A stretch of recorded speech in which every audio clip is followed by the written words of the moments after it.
To welcome him today, I'm going to ask you to be very, very strong, very supportive, because he needs us just as much as we need him. Yes. And I hope you will show him how much we need him. Sisters and brothers, if God gave unto me my God, let Yosef bring him.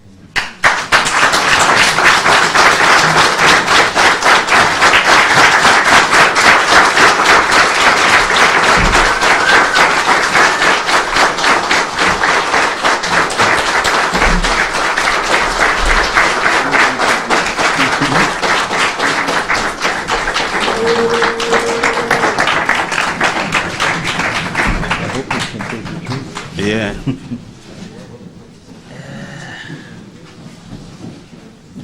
Sorry, they got to stay on the left side. Maybe. Yeah. Maybe the other one. Okay.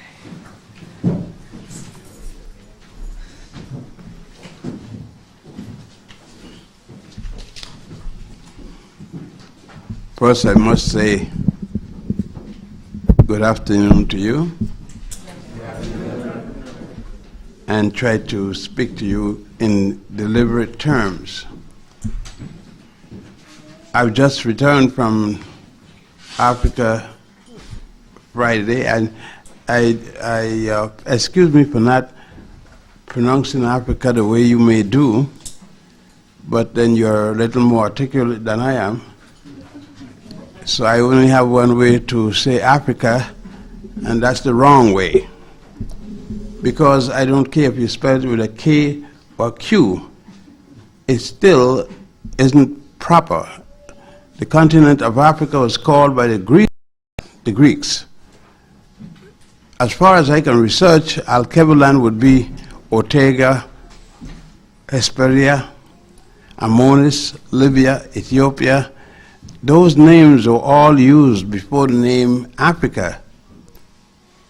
So I will say that for everyone using them, he or she must have had his particular reason for using them towards the continent. I can't find a way in which the continent was called by the people before the Christian era, except those names that I've mentioned. And in all cases, they're all incorrect. Incorrect because the African people never called the continent a particular name. If you want to say the time of the Christian era or the Common Era, they called it a particular name, I can go along with you, and then we can use Africa.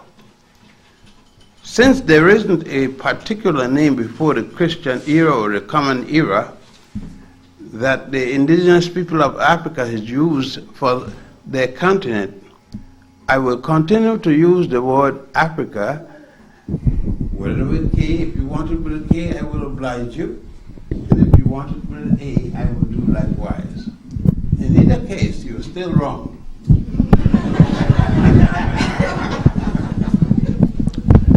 Now, I wrote a few years ago about, in 1972, I think, or 1980 or 82 or something like that, I can't recall a particular time, a small book. And the name of the book was the,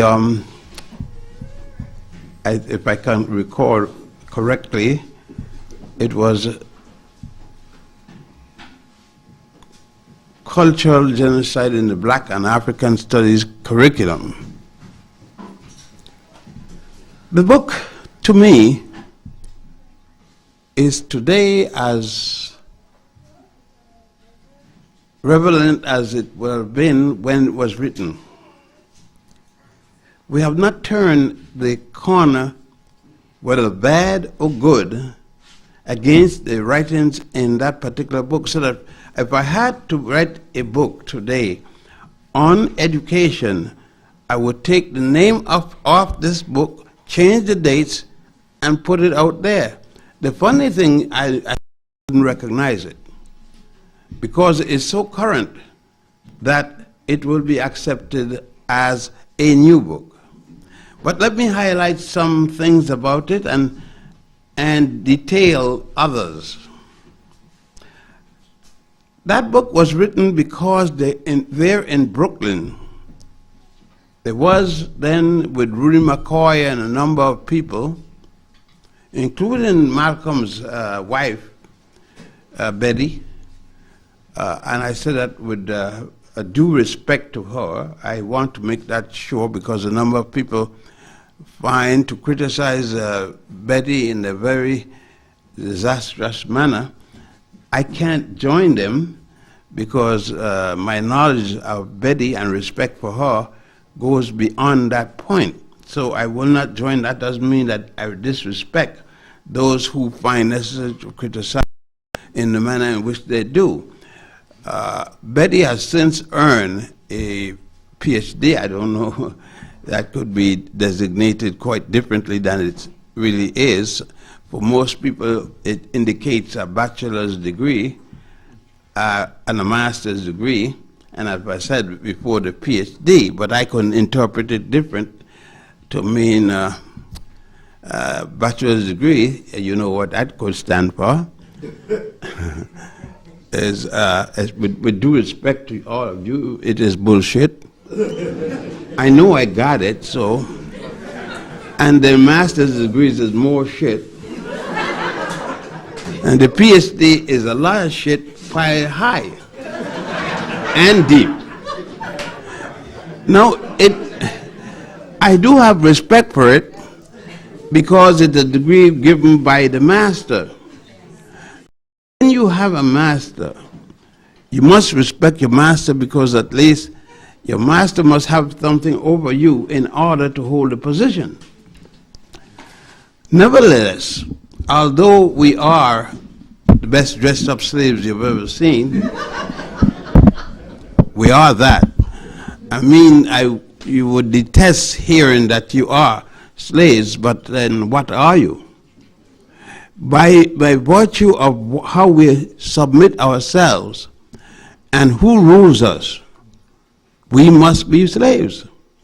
If we want slaves, we will not be ruled by so many white people. And it doesn't matter if they're Jews, Christian, Catholic, atheist, or anything. Let's deal with reality. We are on the plantation. And it is a very comfortable plantation for some of us, and for some of us it isn't. Talk about classes. We can't talk about classes because in reality, whether or not you're a class with a lot of money or you're in the class with no money, you're still a slave. So rather I don't know how you could boast because a car or a better house or whatever, that you have more than the other person like you, black I mean, you cannot boast of your class. The slave is just like, I think that Alex Haley wrote a book, if I am not mistaken by his name. It's called Roots or something. I don't know where he had this roots because I don't know how they can trace the name Haley back to Africa. He said that he had traced his ancestors and a bunch of white folks from Ireland back the west coast of Africa, and I want to know when did they got born in Africa. But Haiti was better than I must say that, because I can't trace my people to Staten Island, and he was able to trace them there. So I pick up my roots back to anywhere that black people live. But in particular, I will trace them back to Africa. But knowing how silly it sounds for one group of Africans to be telling another group of Africans, I am more African than you. It used to be a time, and I must admit this, one of the errors that Mr. Garvey made. You know, some people, we speak of Mr. Garvey as if he didn't make errors. He made blunders, major ones.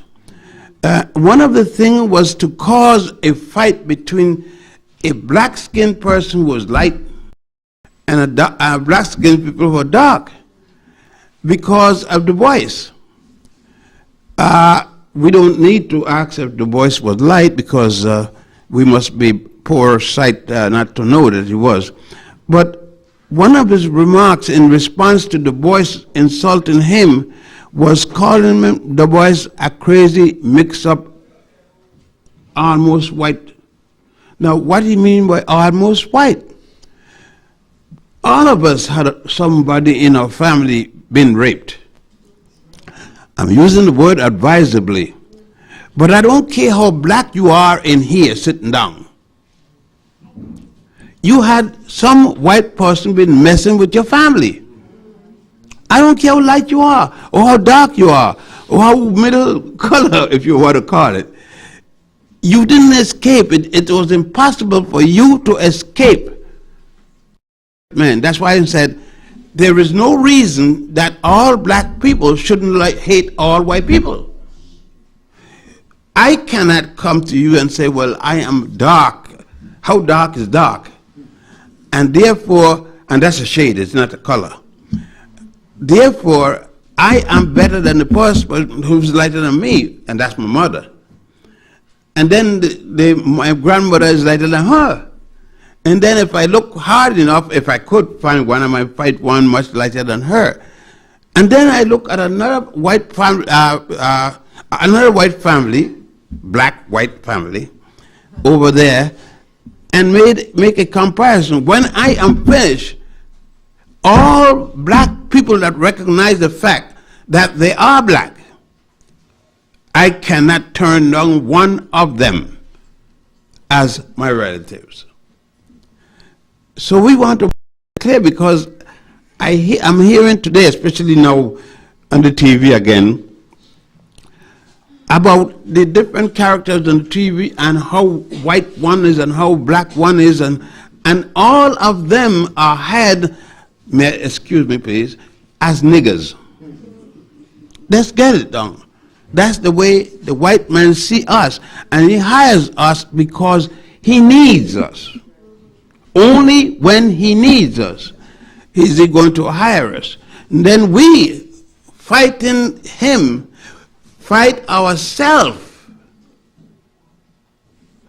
When fighting ourselves, we weaken ourselves, and for each person that we fight in this matter of identification, we are less strong. So I said, every black person who identifies himself as a black person and wants to live as a black person is a black person. And I'm not going around with a torchlight looking for light-skinned black and dark-skinned black and all kinds of different blacks, like in that kind of thing. Garvey did it, and that was a mistake. It was many mistakes that he made, and I wish to, for instance, the mistake that only Christians could be members of the organization. You could not be a Muslim and be a member of Garvey's UNIA. Nor could you be. Ford is a good example. The man that wrote the UNIA's motto that they had, Harold Ford, left here and went to Ethiopia. Why he left was that Garvey forced him out of the organization, and the only problem Garvey had with him was that he was Hebrew and refused to give up his Hebrewness. I was once Hebrew, I was born in it, as my mother and as my father. I give it up. I don't have a use for it. I don't have a use for any one of them. Christianity, Judaism, Islam, they're the same junk. All they do is take money from me either on a Sunday, Christianity, on a Saturday, Judaism, and a Friday, Islam. That includes Farrakhan. I mean, let's talk. I mean, I know a lot of you ain't gonna like me because I hit your man, and that's all right. That I don't mind too. I don't mind you not liking me. I'm not here for love. I get a lot of that in the house. You can ask Gertrude, and why don't get. All right. Now, we get ourselves clear. With that understanding, and I must say, I wouldn't have been able to write the book before that time because I was confused. I was confused believing that I was Hebrew, and to be Hebrew was something unique because I believe, number one, that the Hebrews had built the pyramids. There are the craziness about it. I had gone to Africa, to Egypt in particular, long before, but I returned and still saying at that time, the Hebrews built the pyramid. Excuse me, you may not understand me. Jewish slaves built the pyramids. And I used to say too, I did thank you very much, cultural genocide in the Black and African curriculum. Here's a copy. And this seemed to be, yes, this, I must, no, I'm not going to blame you for this. Because you know me, ECA Associates. The man who does this is a thief.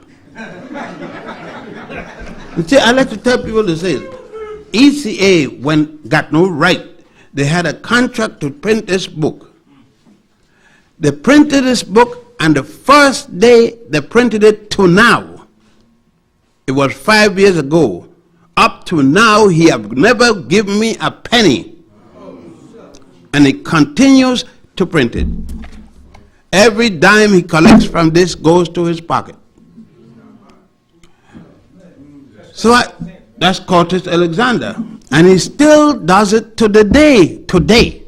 So let us say what it is. I like to say just what things are about. This man, I better leave it alone.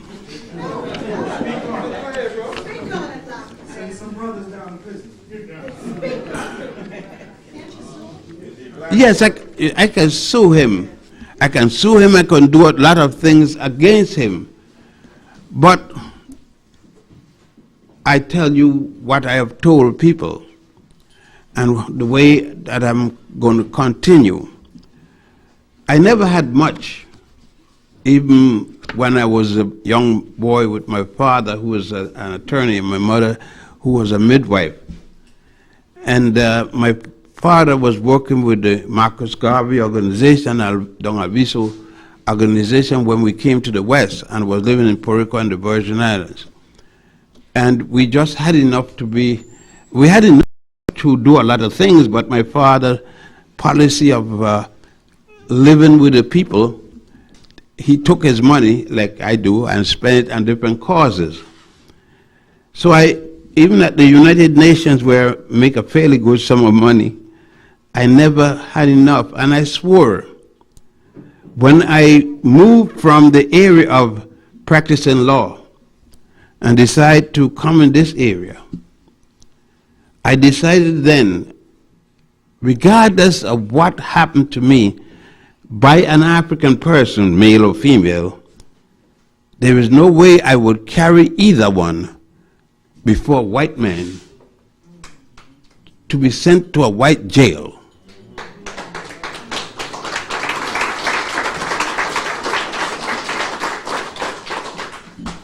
So that is the only reason that keeps him from going to jail, and he continues to print it knowing that he would not be sent to jail. Nevertheless, let us start this work, as we were saying. I'm going to pass all the things that he's supposed to do that is supposed to be new. But the book is dedicated to Tari, Eli, Dor, Seti, Alkeb, Ru, and Natal. Tracy, Eleanor, Dorothy, Selwyn, Ruth, Naomi, and Ruth and Naomi are my twin daughters. They are about 44 years old.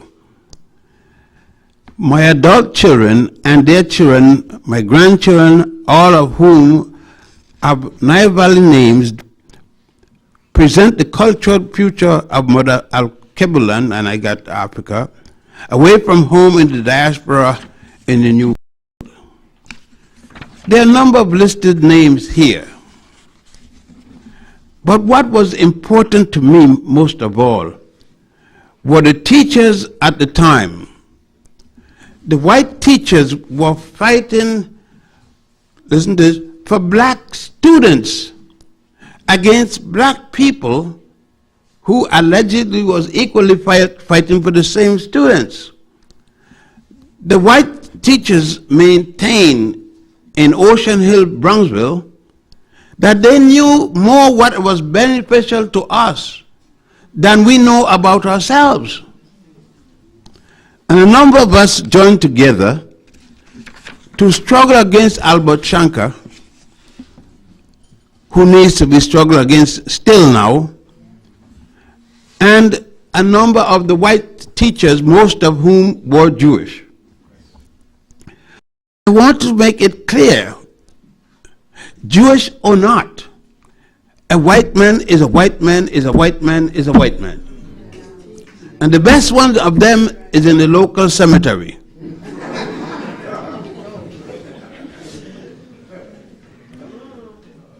So that when we make friends with our associates, I have white associates. I don't have white friends, but I have white associates, people I work with. So there's no how that your white daughter could be reached to the status where I will feel comfortable lying in a bed with her for any reason at all. Because what she could give me, if possible, I could get 1,000 times better in another bed with a black woman.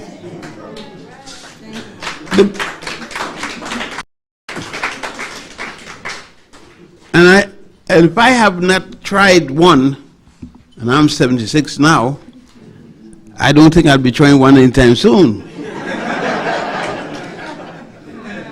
I want to make an opportunity. One thing in the book I did was to go to South America and show those South Americans with Van Sertima and others put in their book as supposed to being part of my family.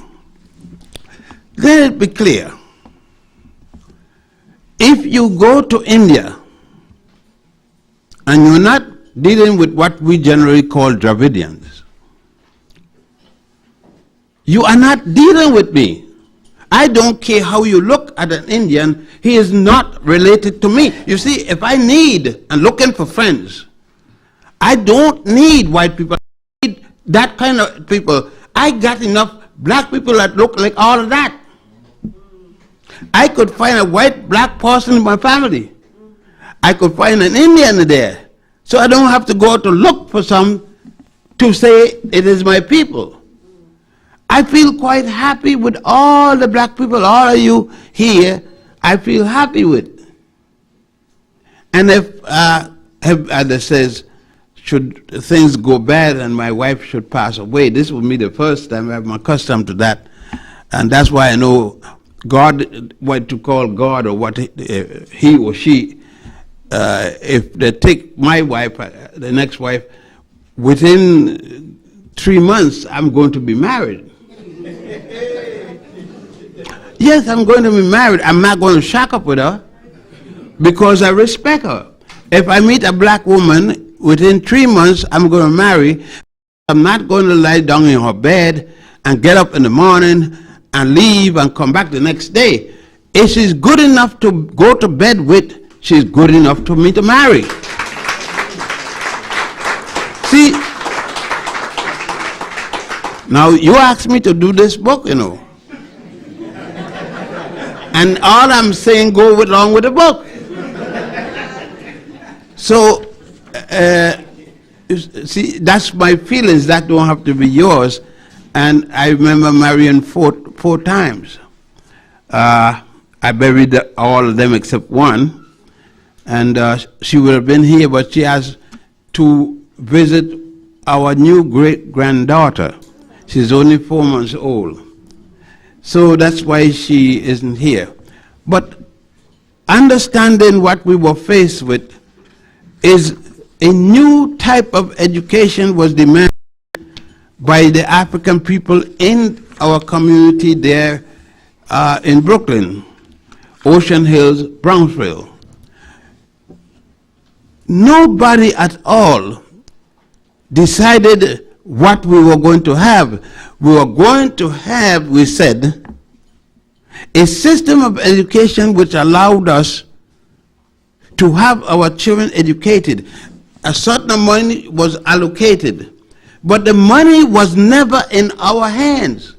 The money was held down at City Hall and around the corner where the Board of Education was, held by Jews. And then when we need the money, white Jews, because they got black Jews too, we had to appeal each month for X amount of money to be used towards the school children in various districts.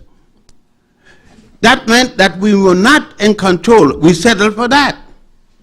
We settled for another thing, busing. I have never seen the bus go from the black neighborhood to any one white neighborhood yet. And it still doesn't.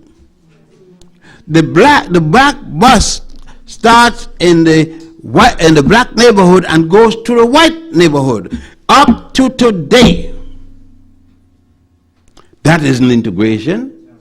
Integration was if the bus pass each other, one to the black neighborhood and one to the white neighborhood, if the integration meant that much. And now you satisfy, you got integration, you don't have a damn thing. You have the bus going to the black neighborhood into the white neighborhood, regardless if the driver is black or white.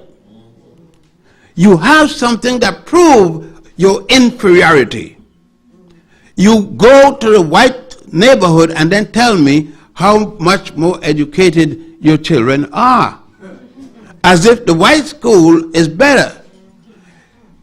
What you have gotten, the same curriculum you had the day before. The curriculum before teaches 3 religions and primarily 2 only, Judaism and Christianity. Now it's gradually taken in Islam. But in what 3 of them? I don't care if now you're going to say that Jesus Christ turned black. He finally got a black paintbrush and paint him. Like in Poland, the one the Pope goes back to. They said that it was a fire. The candles lit the curtain, the drapes down. The drape put smoke on the statue, but the smoke did not touch the white eye, the white fingernails, you know. So that was an artistic smoke. It got to be. It particularly didn't touch the toenails and the fingernails and the eyeballs. That had to be a specialized fire and smoke. And all of those things so far was adopted and accepted as good. We had then learned to be acceptable people. We turned from Negroes and niggers and what else, the jigaboos and so forth, and we became African Americans. But we hadn't changed. Look at the statistics. In any one week in the United States, I am not going to take all the cities in the Union. I will take only Harlem, which even isn't a city, just a part of a city. And any one week, you got more than 100 black people who kill 100 black people. Men, women, and children. Maim the others. Most of it from drugs. I know my oldest son is 54 years old. One of the best educated young men there is, and one of the best addict there is. He can tell you the taste of every drug there is. But he's got that education. But he got smart up at Columbia. So smart that now he is an addict. And once in a while, he knows his children. I have to support them. But he's smart. Very smart. You said he went to an integrated school. Columbia University is an integrated school. And he learned drugs at Columbia University. When I wanted to go to a black school, which most of you don't want to go to. For instance, let us go down and see what this is speaking about. This here, on page 3, is speaking about a lesson plan which the teachers union was going to make to be taught at school children at the time. The topic, they said, is slavery. This is a lesson plan now. The aim to learn that all races have been slaves at one point or another in history. There ain't no proof of that. And the motivation is tell the class that long ago people were held as slaves in Egypt. They can't mean people were held as slaves because there is no record of anybody being a slave in ancient Egypt. There is no record of Moses. There is no record of Abraham. There is no record of Joseph ever been in Egypt. There is no record of bricks made of straw and mud. When you go to Egypt, a number of you have been there with me, and I carry right up against it, there's 79 pyramids, and I carry you to the largest one in Giza. You can't find one brick of any material. They're all monstrous stones. Coming from the Mutapa Mountains, a little farther away, and some cut right there. The last pyramid, the 97th, at Fayum, I've carried some of you. That is the pyramid of Amenemhat III. The outside facing has been gone, and you saw the mud brick there, but no straw. And the last pyramid, was built before Abraham, the first Jew, was born. The first Jew came there with the Hyksos in the 14th dynasty. They destroyed the 13th dynasty. And the last pyramid was built in the 12th dynasty. 12 and 14 in my way of seeing figures is 2 dynasties apart. And if the first Jew wasn't born yet, when the last pyramid was built, and secondly, there are 44 pyramids in Sudan. And the pyramids in Sudan are built for priests as well as Pharaoh, and in better condition.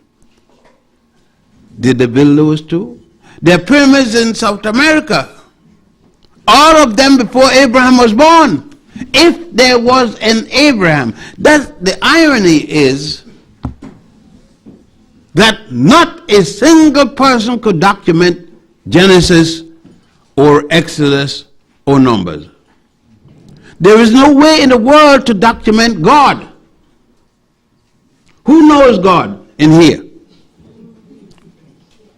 I ask you, some of you are Christians, some of you are Jews, some of you are Muslims, which one of you know God? You said, I believe. It's not enough. You can't tell me you know. Otherwise, whatever you had today, don't drink it again.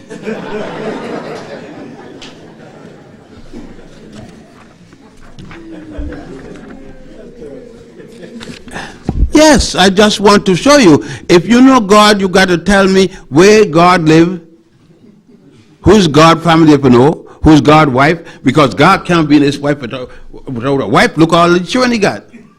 And these is only a little bit.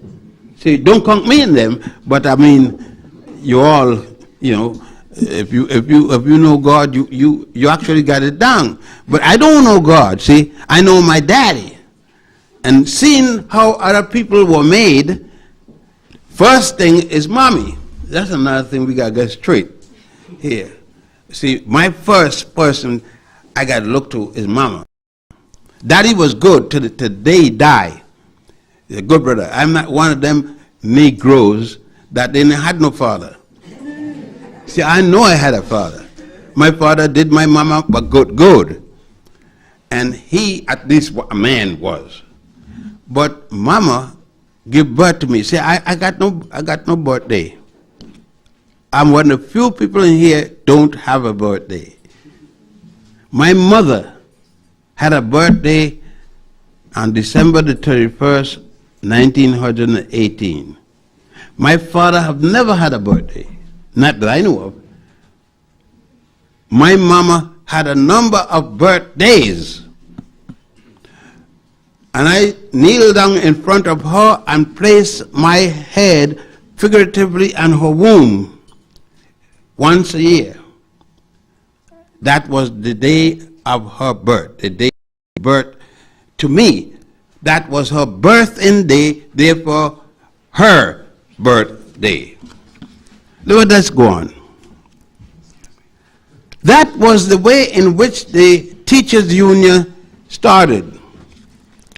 They continue to go further in the way of explaining this situation,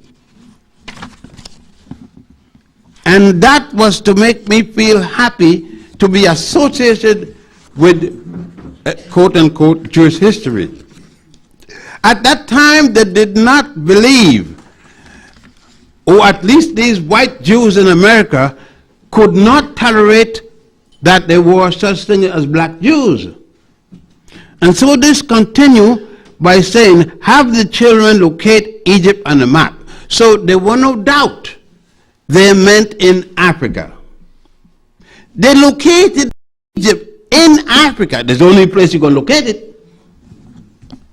And with determination still insisted that Egypt was not in Africa. Procedure and points to emphasize. This is another heading. Tells story of Jews in Egypt. This is not a Jewish story. This is nothing for Jews. This says here, culture, genocide in the Black and African Studies curriculum. Why can't the Jews tell the story of black people without having to connect us with it? We were here when they weren't.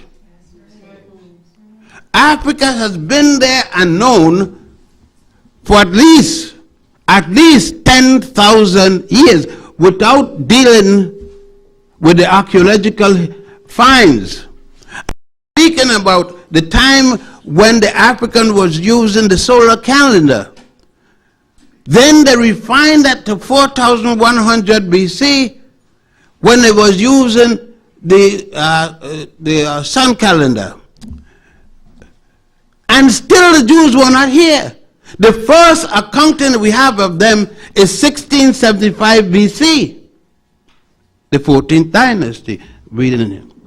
Tell the story of Jews in Egypt and of the custom of slavery in the ancient world as described in the background, which I had just read before you.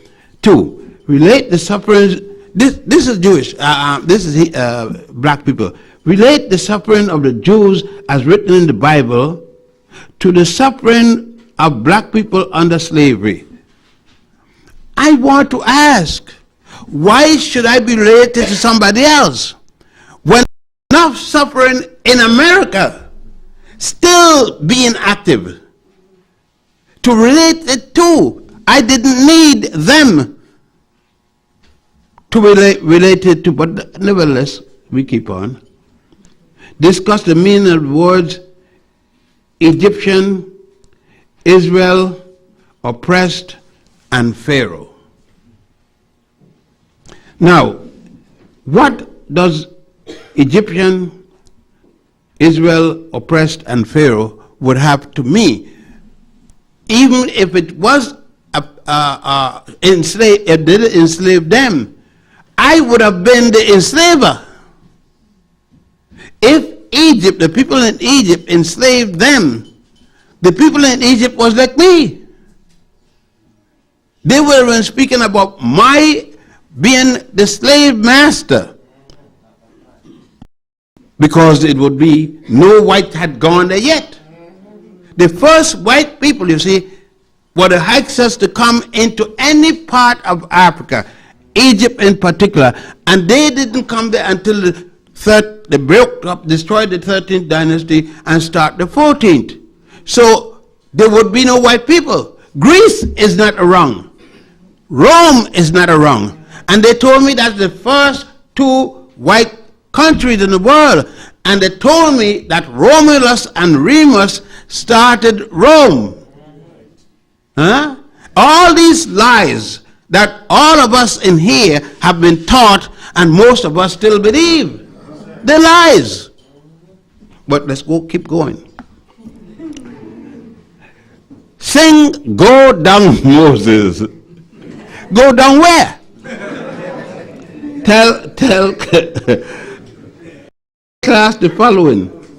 Legend has it that this song is written about Harriet Tubman, the heroic engineer of the Underground Railroad, who led hundreds of slaves. She didn't leave slaves. She led Africans. Africans who were brought here as African women who were brought here as African men likewise, and they had children, and they were put in slavery. They were reduced from human beings to the status of slavery for the white men, but they themselves still remain Africans. All right, we have to get that clear, so that when people speaking to me, when we were slaves, I say, we have always been Africans, reduced to the status of slavery by the white man. I was never a slave. Yes, sir. The white man called me a slave. But I am, by his designation, a slave, but my designation, I'm an African.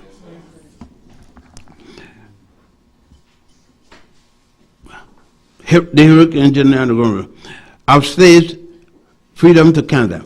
The slaves felt that she was God-driven. Now I wonder which God that is. And they call her Moses. If they call her Moses, they're a bunch of jackass. And if she accepts the term, she's a bigger jackass. I mean, I respect Harriet Tubman, get me wrong, but if she accepts that title, then she was today I was watching a TV of Jesse Owen. I have never seen such Uncle Tom in all my life. And I don't give a damn who he was. It was Uncle Tommen. And they were kicking him, and each time they kicked him, the more he was praising the flag.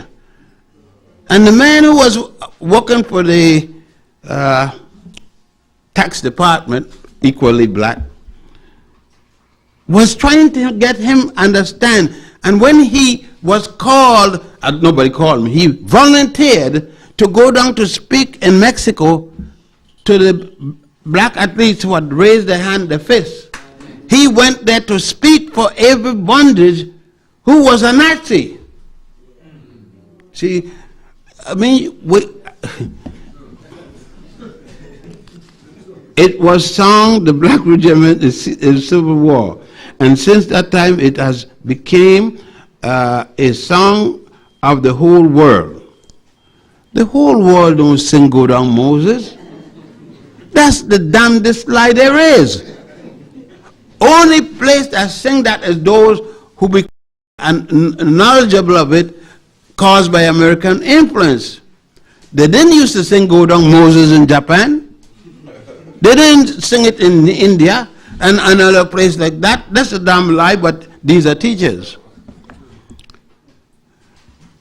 And it give you from Folk Song USA by Alan Nomax. They couldn't find a black man who would have, well. Now number 5 and the last one, ask. I'm glad at least they're begging somebody for something. Why did these lines mean to the slaves? Why can't he say to the Africans? Go down, Moses, way down in Egypt land. Tell old Pharaoh, let my people go. I asked the question, who is Moses? Harriet Tubman? Where is Egypt's land? The south. Who is Pharaoh? The slave owner. Why not the President of the United States, who at that time was selling slaves? Why can't we put things equal? It's just like saying, I saw a white man and a Negro. One is a man. One is something called a Negro.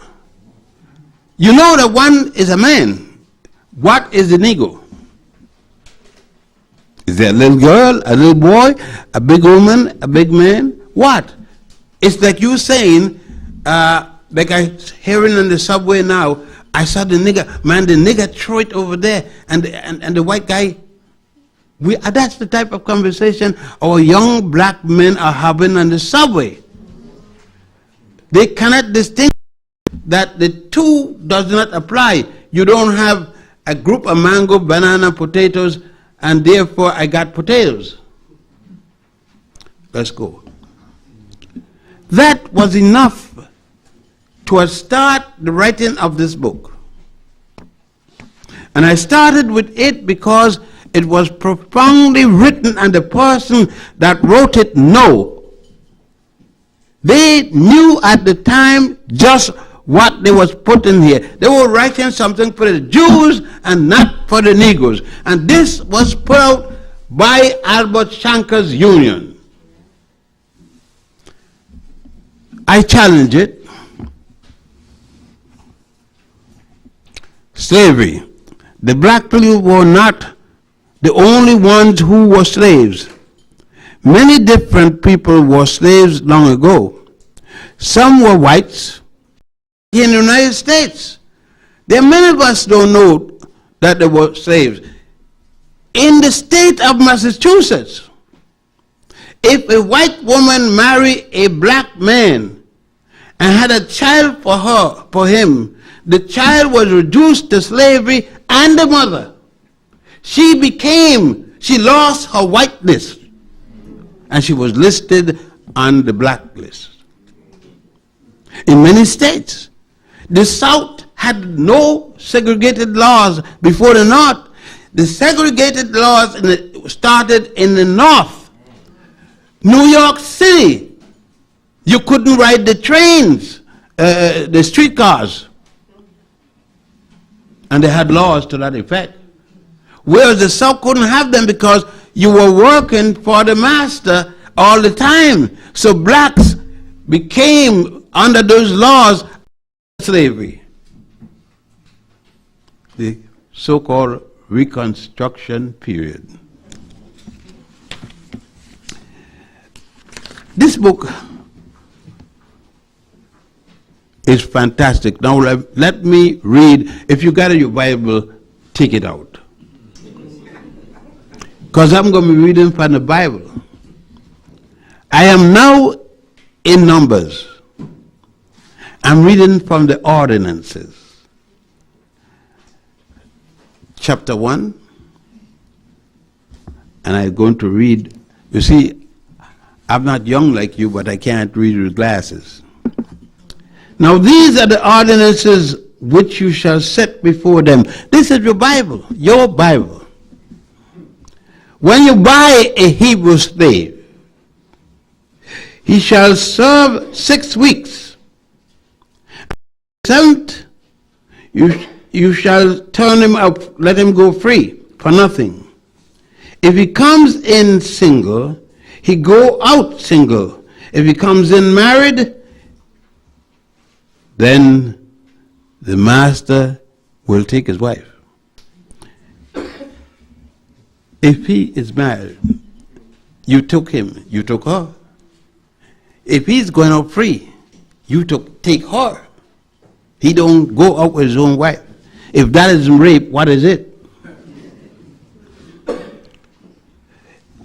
If his master gives him a wife, and she bears him sons or daughters, the wife and the children shall be the master's, and the man shall go out alone. That isn't what I want.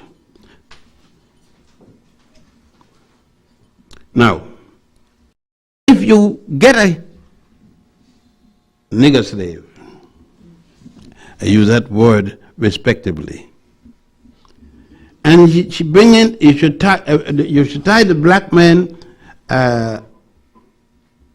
you bore his ear with an awl, and he shall serve him for life. When a man sells his daughter as a slave, she shall not go out as male slaves do.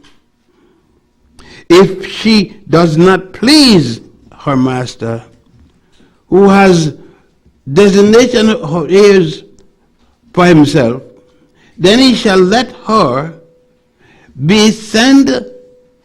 He shall have no right to sell her to a foreign people, since he is dealt with fairly with her. If he designates her for his son, he will give her to his son. If he takes another wife to himself, he shall not diminish her food, her clothing, her material things, and if he does not do these things, he shall go out for nothing without pay of money. And I could go on. In here, in your Bible, you tell me if you're Jewish, you're Christian, or you're Muslim, how God is fair.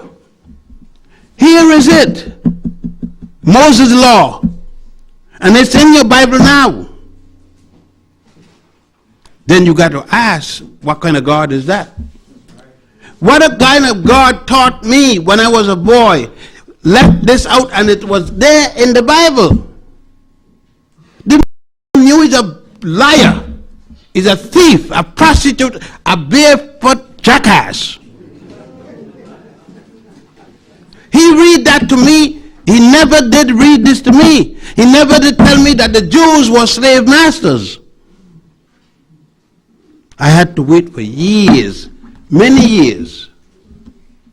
I had to wait till I came a married man with children before I read, someone said, read your Bible.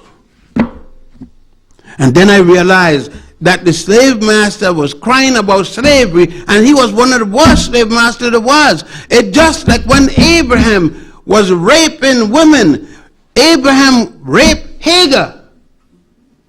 Your Bible said it. Take it out. It said that his wife had to get pregnant. And she told him one day, go with the servant girl and have a child with her. The servant girl was glad to say, oh God, come, go with me. Give me a baby. Or did he force the servant girl to go with him?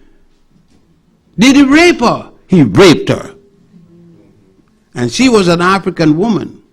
And I was taught by the rabbi to look at that rape as something good. But at the time, I wasn't wise enough to understand he was raping her. So I thought it was something great. She had his first child, and the first child is said to be the head of the Muslim people. How do they know that? And they weren't here. All these kinds of things that the book started out. pointing out to the people that you had not changed the educational system. Your curriculum was still the same. The same people were going to teach you the same garbage.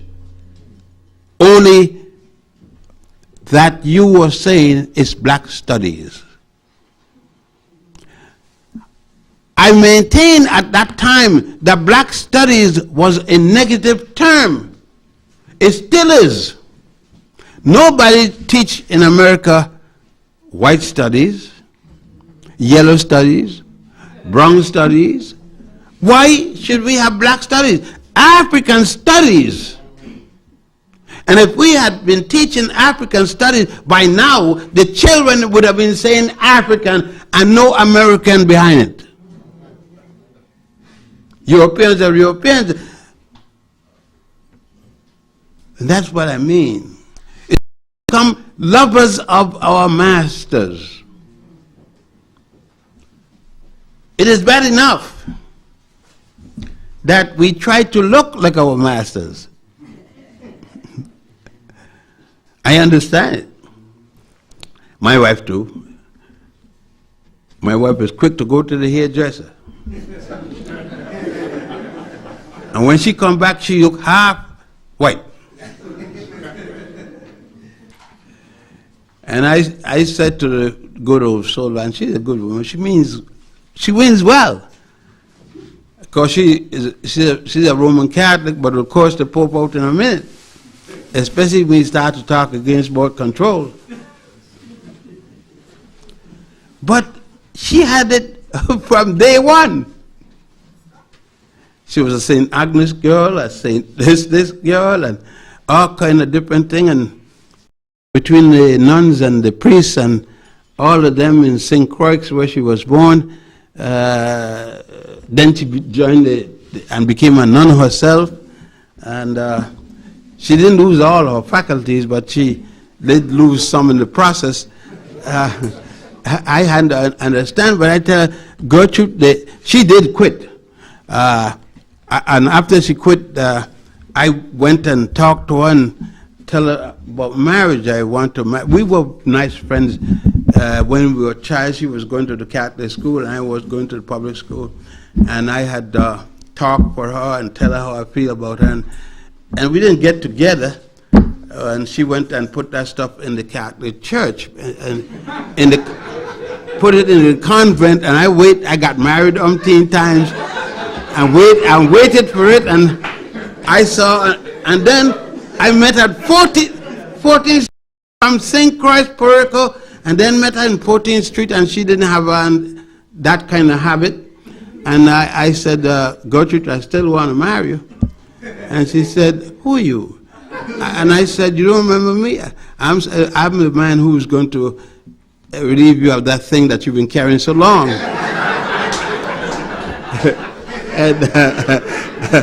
And she said, who you are? I said that my mother's name is Julia. You remember Julia Jochannan? She said, you here? Said, you got your bad stuff. I'm married to Jesus, said, but he can't do what I could do.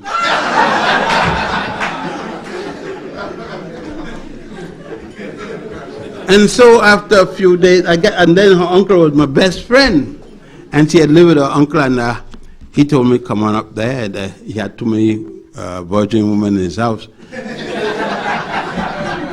His sister was 6 years, and she was married to a gin bottle. That's all she ever had was gin. And she wasn't doing nothing. And then he had Gertrude wasn't doing nothing. And almost his wife was doing nothing. So he said, take one of them off my hand, any one of the two.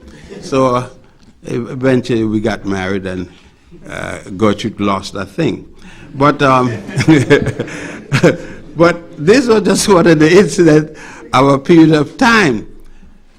This kind of preparatory work for black studies is no different than when you go down to the section on anthropoids.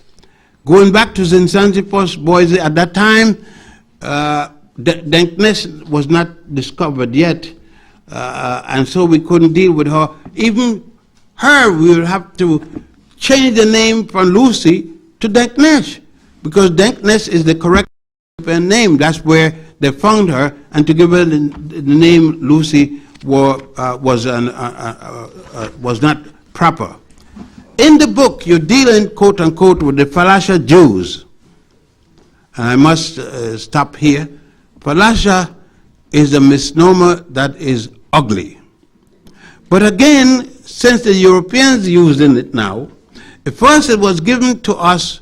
I live under it. I lived my first 6 years of life being called a Falasha by Ethiopian Christians.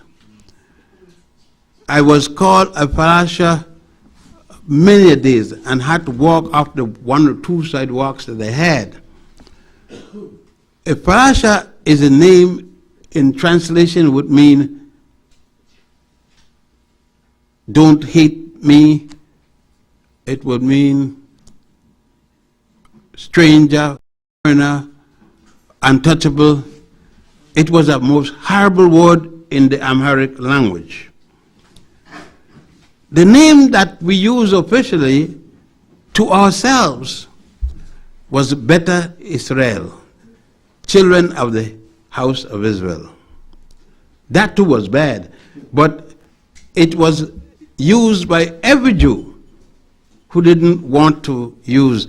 And then the Jews themselves call us Falasha. Remember, we are black. We are black Jews. And there are black Jews in India, the Kashim Jews. There are black Jews all over the place. You didn't know it. There were black Jews in the Caribbean. Their tribe, dealing with us, and practices Judaism according to the law of Moses. Now this is Falashas, as they were called. In Israel, before the 9,000 was brought there. These are here from the time of the destruction of the Second Temple. But you had never seen one in the Daily News, the New York Times, the Mirror, dealing with Israel from the time of the Balfour Declaration and from the time of the so-called independence in 1947. Yet the Falasha had put to the Israeli parliament, I forget the name that's used, as a president, I'm going, before I finish. And it was rejected at different times. But yet, the Hebrew people at home started to use the word Falasha and accept the term also. Because you see, when your master got power, you will accept whatever term he placed you under, today or tomorrow. And this was them returning to Israel before the big war, the latest war with the Arabs. So there you see black Falashas from Ethiopia. They were known. They were known, not only known, but it had been accepted quietly that the Falashas come from the original Jew. And many blacks were bragging about it. I didn't brag about it. Because if the Falasha, using the vulgar name, was the first Jew, he was still a bastard like all the Jews, like the white Jews. A bad Muslim, a bad Christian, and a Jew are still bad. The religion don't make them good. So if somebody mistreating you under the title of a religion and he's black, he suddenly don't come good. Like some people are trying to tell me the Muslim is my ancient African cousin. How it going to be when there was no Islam before 622? No Islam. Nobody used the word Allah before 622 of the Christian era. And we have to be careful of this. People trying to make us accept their validity by telling us they're one of you. They were original you. In Africa we were so. Like Alex Haley tried to say that we came here, our name was Kente Conti. And we were how we were Muslim and Jews eating pork chop. And the boat, they were eating pork chop. See, the lie caught up with him. And these are the things that we do not want to deal with distinctly. Again, in the book, I dealt and wrote of Nefertari, and a man by the name of Steve Harvey is going to attack me about Nefertari, and to attack me, and that wasn't what he wanted to attack.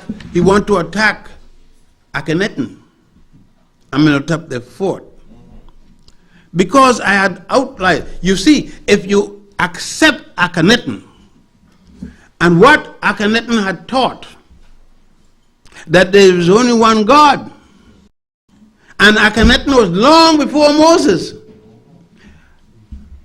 Moses is supposed to be in the 19th dynasty, around the time of Tutankhamun. Akhenaten is long before that, in the 18th dynasty. You can put the two together. And he taught of a one God by the name of Aten. Before the Jews came up, not with one God, a God above other gods. The Jews' God, they said, thou shalt have no other gods before me. That is not monotheism. It is acceptance of one God above the others. Not one God. The others could be here, but they should not be rated before me. You see, it's hard. It's a very subject because our people have not been removed yet from religion, this Western form of religion. They had religion of the whole. You had Yoruba, you had Ngai, you had, these are some of the names are going to sing, Unkulunku in South Africa, and all these different gods. You don't have one of them hardly practicing. And you will be mad with me because I challenge your Western God. And your Western God just come yesterday. And I am bringing to you gods that we have used. We have used all kinds of different gods in different countries in Africa. Africa, you treat it as if it's a country. Africa is a continent full of countries with different types of laws and behavior. Some of you wouldn't accept, I wouldn't accept, others you would accept. It depends on your own thinking at a particular time. So dealing with this book is a very hard thing. He is claiming, he wants to say that Nefertiti was ruler over Akhenaten, and it couldn't be. Then in it he is complaining of Akhenaten. His black form is just like you take anybody here, undress them, and say their body, and their lips, and their face, and the nose is congruent. They're ugly. What it is that make them ugly? Well, they look like you and I. But then you and I are ugly. Even though we win in Miss America's pageantry. But they're not honest about that. When they take a black girl, like they take a white one from Jamaica, Miss Jamaica is a white girl. Last time, this time is a black girl. And you put her up there against a white girl. Stop. Ask yourself, what could she win? In good reasoning, use a white girl, any white girl, and take any black girl. You can't be judging on the same basis. They're two different people and two ethnic groups. One must automatically win because she is there under standards set up by the man who running and had to lose. So you know it was set up. You know for her to win, somebody had to be lying. Thus, when the white woman, Williams, won it, she was prostituting herself quite a long place and going with men and women and the dog too. Blacks started to complain for what? When I was up at Cornell at the time and the students come, Dr. Ben, what are you going to do about it? What are all you black professors? I said, not a damn thing. She said, but aren't you going to? I said, look, I don't going to do a thing. I come here in the airplane, and that was enough things. To stay in a plane with a white man at the wing is enough. But you heard what he said about his sister? I said, I would have said the same thing too. If she went to bed with a dog, she went to bed with a dog. And if she went with a woman, I wish she did many a times, she went with a woman. She's no damn good. The students became very angry with me, and some didn't speak with me for months, until exam time, of course. I know they were going to speak. I know they were going to speak with me. But then I broke it down to the students. Of what are you going to defend a black person solely because they're black? Then you must go to the jail. And all the black men that rape black women, you must celebrate them. I said, we have a distinction. We celebrate black people who are like us. You must first set a standard. We cannot just celebrate a brother if the brother wants to be in jail and have no repentance to the sister or another brother for what he has done to that sister or brother. He must feel that coming out, he owes us, black people, the right to respect us by leaving us alone. And from there he could walk himself back to the society. We can't respect a black man solely because he's black. He's black running around shooting up black people. How are we going to respect him? We have to make the distinction. And that's why there's so much argument with me, is that I make distinction, make qualification. For we are the best. We are the greatest. And you can't mistreat us. And then I accept you solely because you're black. Damn that. You must be black and beautiful. You must be black and have values. You must be black and willing to contribute something to our community. Not just being black alone. Because that I could boil off in a minute. Michael Jackson was black.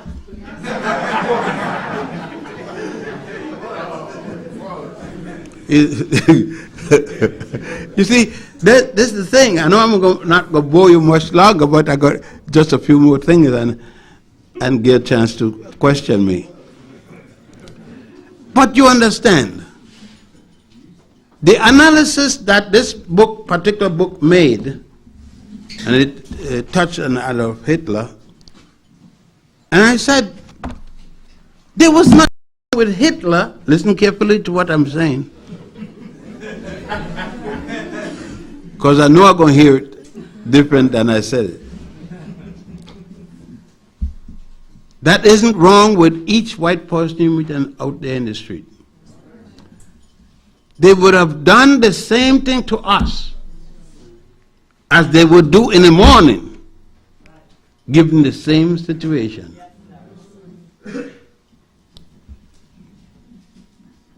Adolf Hitler was a Christian, a highly honored Christian. He gave the Iron Cross to those who was his favorite. Adolf Hitler burned Jews. He burned blacks who was anything. He did to Senegalese altered them. That's cut off their penis and let them live. But how many whites here who would not do the same thing? Even now, today, this day. So I said, why cause Adolf Hitler? And the statement that he killed 18 million Jews, he killed 18 million people, of whom some were Jews. He killed Christians, he killed atheists, he killed faggots, he killed lesbians, and all them kind of people. And I don't say excuse me for faggots. There's no excuse. He killed faggots. That's what he killed. I read a Jewish book, and it tells me a faggot is a man who acts like a goat, and give up sex like a woman. I don't know what it means, because any woman that gives up sex for her behind, she's in trouble. A faggot has nothing to do with a woman, period. He acts like, but he can never reach the quality of a black woman. So I'm very particular with that, that to let the world know, that goes for you brothers, that you don't beat up on the sister, because the sister is the mother of your children, or at least some men's children. And I wouldn't have liked my father beating on my mother, otherwise I probably would have to put a period behind his life. But he didn't beat my mother. I thank him for being that generous. He was older, and I go along with that. He was 27 years older than my mother. And she was a pretty succulent thing in tried to be a midwife, and he had lost his first wife. So he really, under circumstances, it would be a long thing to discuss how he and my mother met. She was running from him backwards, and he caught her and everything. But anyhow, this is the reflection of the book at that particular time. And I said to you, nothing has changed. I then went to Egypt. I had had enough by then. I had started in 1957 to carry, as early as 1957, to carry people to Egypt, to study, to visit some of the scenes. So I was quite aware that much of what had been taught by my Hebrew teachers was incorrect, to say the least. I had dealt with Imhotep, Akhenaten, Isis, and so forth, using some of the Greek names and so forth, the Sphinx, other thing. I had dealt with Queen Tayai, that's Akhenaten's mother, and so forth. I dealt with the Pharaoh Amen. These were another thing. During the Roman period, many Africans had become, Roman and Greek, become part of the royal family. Greeks had not, and that's why I tell you, be careful. The Greeks had not instituted what we call racial superiority. And we have to be careful in our usage not to give to the ancients, unless you have specific case that you point out, because the first and only time we can start racial discrimination would be the Arabs in Spain, when they were classifying race horses and human beings. And that's the farthest back you can put the type of races that we are talking about with shackles and so forth. It must be done on a basis, just like people saying Cleopatra was a great black Egyptian queen. When? Cleopatra was the worst prostitute there ever been in the whole world. A white prostitute. Who was her father? Her father was a startup from Persia.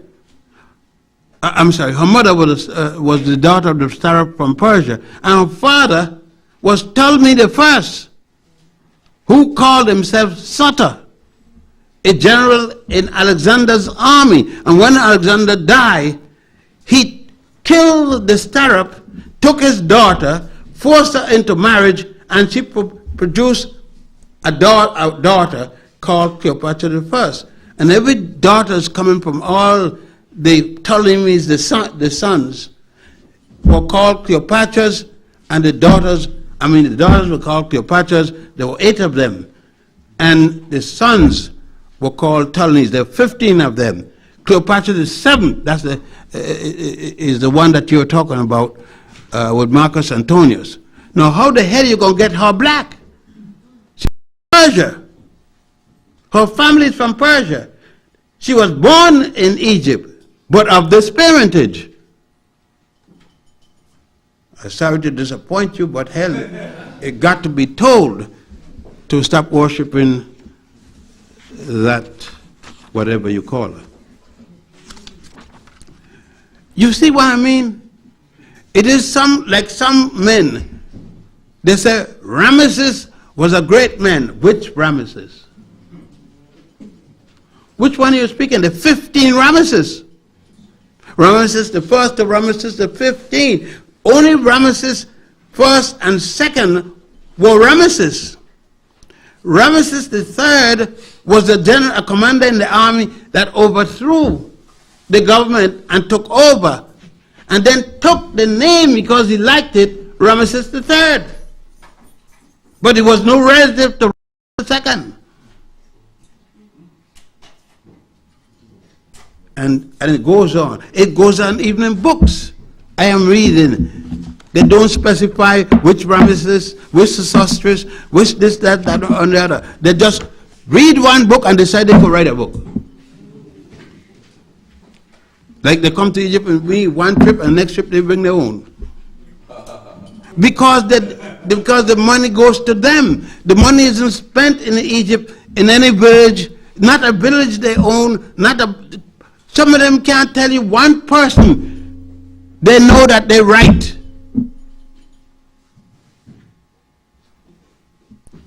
They go to no place.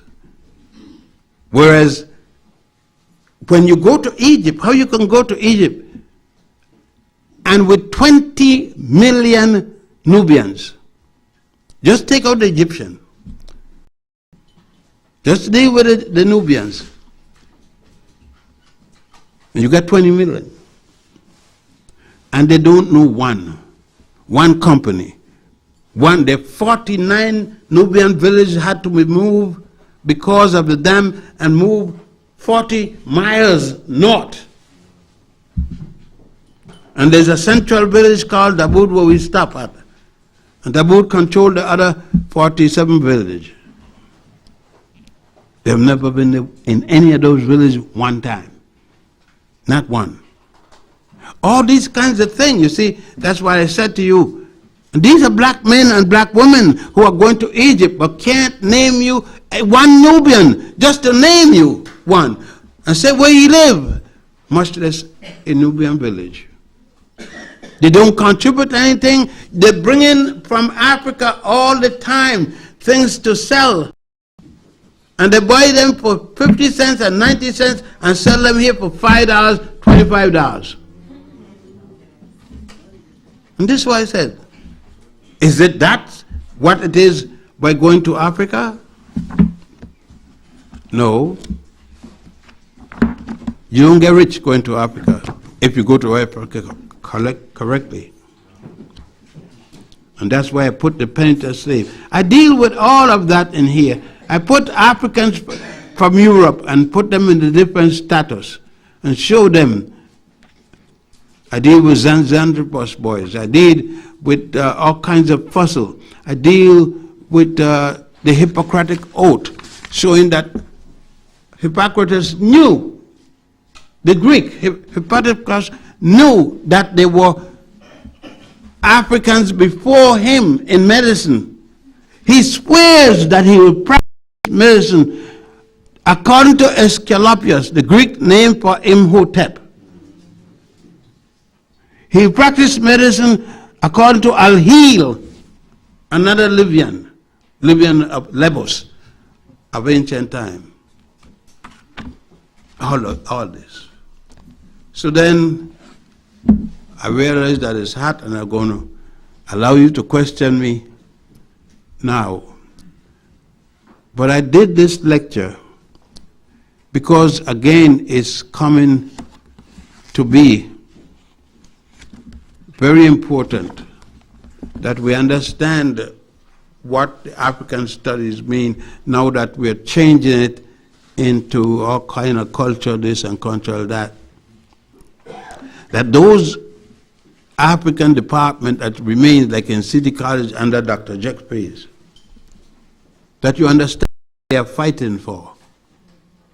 The Puerto Rican and the African Puerto Rican, the European Puerto Rican and mixture have joined with the African Americans to keep that in the manner which it is.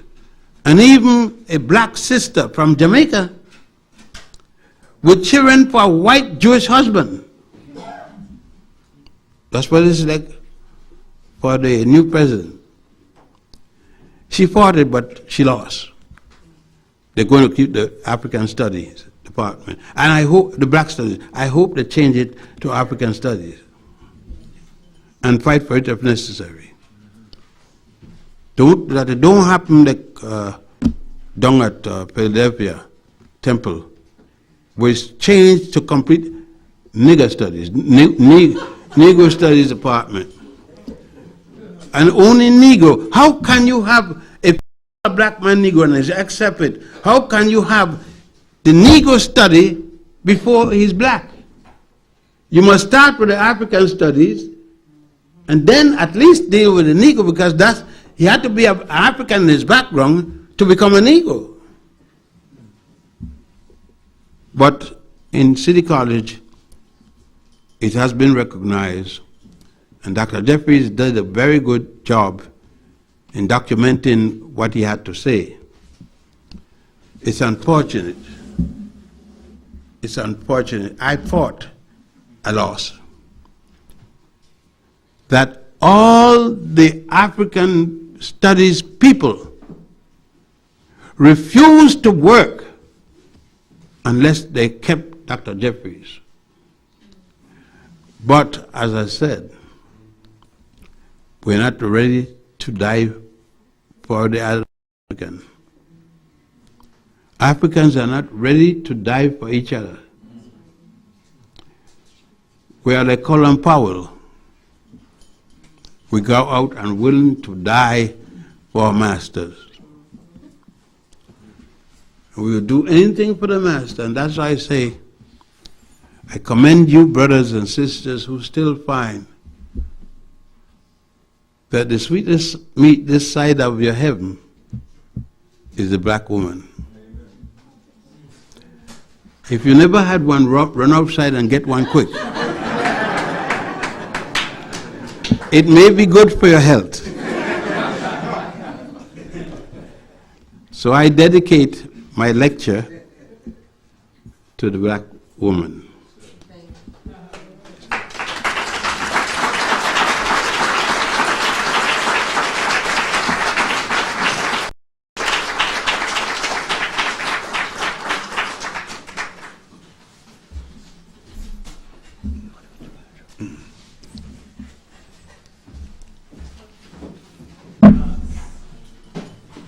Thank you very much, Dr. Ben. Did you enjoy the lecture?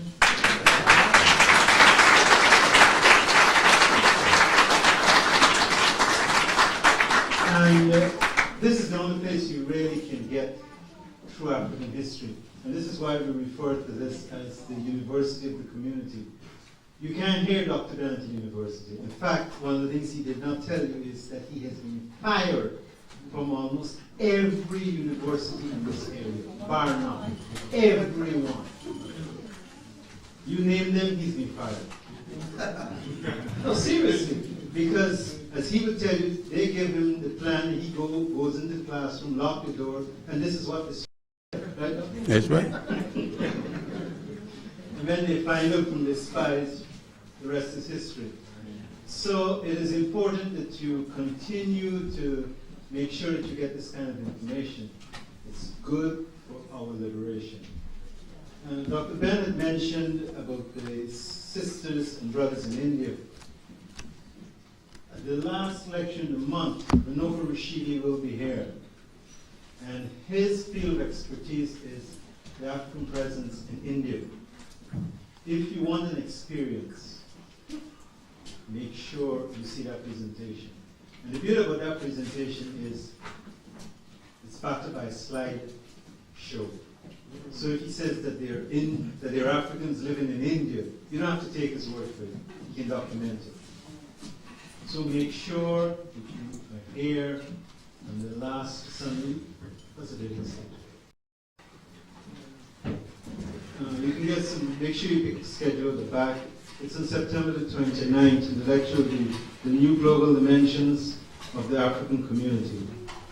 Now, a number of things Dr. Ben said, but Dr. Ben never, as I indicate, he never ever tells you about himself, other than the little personal details, which we won't get into.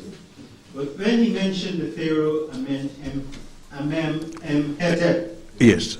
what he did not tell you is that you're looking at that Pharaoh right there, because this is exactly what that Pharaoh looked like. So Dr. Ben has indicated he'll do the book, and I think this would be not self-serving, but it would be a glowing tribute to the African presence, the true African presence. Because if you listen to these invaders and these thieves, they'll tell you that the Egyptians were. But when you see someone looking like Dr. Ben, beyond any question, I think this would be a growing tribute to Dr. Ben, and I'm getting in touch growing, will be the resurrection of, he will be the resurrection of Amenhotep. Did I get it right? Amen. AMEN-EM-HAT, the third. Okay, the third. So, when is that book going to publication? I got to get my typist, type it and that thing. This one is being readied. Okay, so we look forward to that book. And this would be just one of 30 plus books. Dr. Ben has about maybe a dozen books in his pocket. You never did bring out that one in the museum, the Cairo Museum. Oh, that's ready. We are waiting on certain monies. Well, certain monies. It's a long time you haven't made a tribute to Dr. Ben. We're not going to bust you this Sunday. But the next time he comes here, come prepared to make contributions. Because that's the least we can do. That's the least we can do. At one time, Dr. Ben was the only person looking like us that were doing archaeological digs in Egypt. You go into Egypt and you see the Japanese, you see the Chinese, of course Europeans, crawling all over the land, digging up our ancestors. And Dr. Ben was the only person who was there trying to get information from our point of view. So it's important that you support him and support his work. Earl, we just have Earl to... Religiously. And like religion that jam us up, that too. Nobody give a damn who wins. The Republican will set a Democrat as an ambassador, and will put, and the Democrat will put the Republican, and the Republican will put they're all in the same basket. Now what I got out of that, Fought against the last president, and he's doing the same thing right now in that place over there, Iraq. What makes him better than the other one? Nixon, all of them, from Washington down to Clinton, they're the same thing. and I just brought that out, and I hope sometime we can realize that even when we have differences with one another and stuff like that, even with the groups and organizations, main goal is to get rid of you know who. And stuff, and if we can get off the payments of what somebody did wrong in our organizations, as long as that goes focus on Africa and stuff, we can actually win this. And stuff. That's all. Thank you.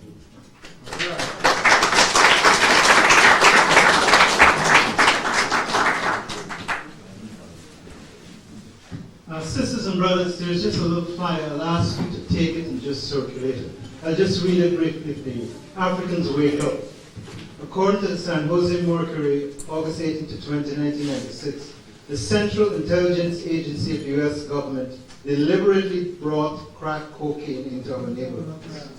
Crack was sold to our young people to raise money to buy guns to overthrow the Sandinista government of Nicaragua. This was U.S. foreign policy. This was warfare against African people. This was the deliberate destruction of our young people, our future neighborhoods. Now we know who are the real drug dealers, the CIA. Now we know who are our leaders. They are silent or absent. Now we know who are our enemies. They have declared war with drugs. Now we know they plan to completely destroy us all,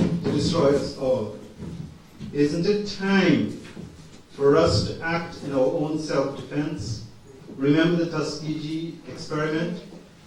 It is your constitutional responsibility. The least you can do is to follow the Constitution, by which we are all sworn to live by. Quote, this is from the Constitution. Sorry, the Declaration.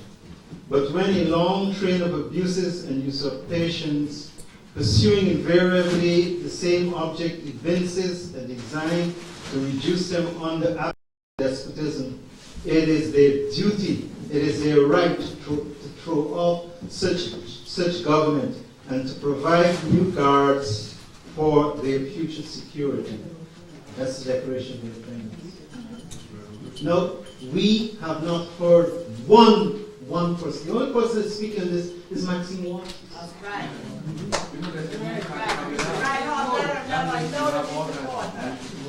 Jesse spoke on it. Who? Jesse. What did Jesse say? It was on the internet. It was on the internet. He did speak it out. I don't have the internet, so he hasn't spoken to me. He spoke to Larry. No, but what I mean, this is document. You know, when we got up and say so, sometimes people walked out. People never came back to our lectures. They thought we were crazy. The evidence is here now. Okay? So kindly pass this around and see if you can find someone in the black. What's his name? Don Ping? Have you heard boo from him? No. You're not going to hear nothing.